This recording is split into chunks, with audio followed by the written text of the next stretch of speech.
Welcome back sa aming channel. Daniel Padilla umiyak at nagmakaawa kay Catherine Bernardo sa backstage para lang bumalik ang aktres sa kanya. Alamin at panuurin ang buong detalye.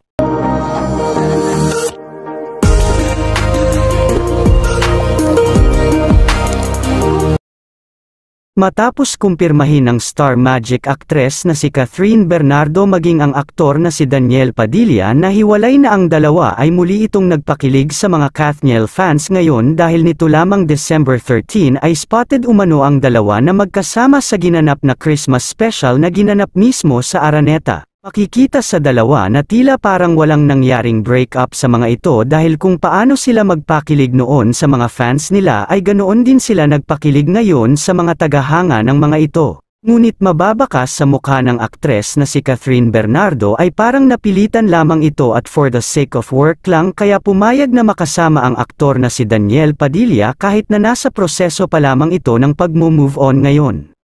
Ayon sa mga management ay gusto talagang ibalik nila ang tambalang ito dahil walang makakapantay sa kasikatan ng love team ng dalawa, ngunit parang gagamitin naman ang pagkakataong ito ng aktor na si Daniel Padilla upang suyuin at muling maibalik sa kanya ang aktres na si Catherine Bernardo sa tuwing may pagsasamahan itong mga ganitong mga event na magkasama.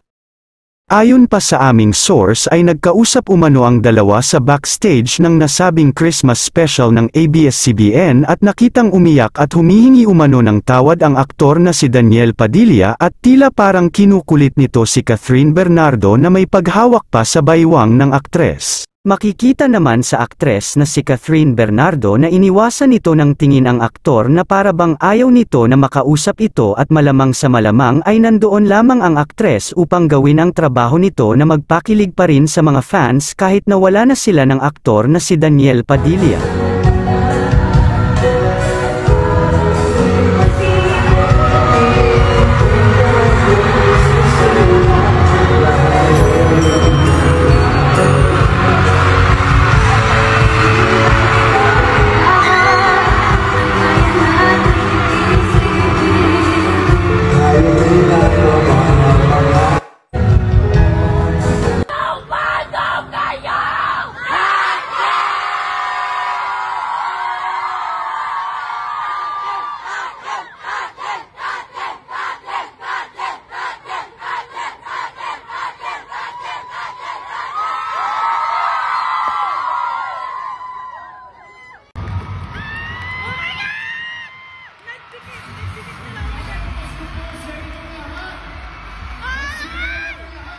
Dito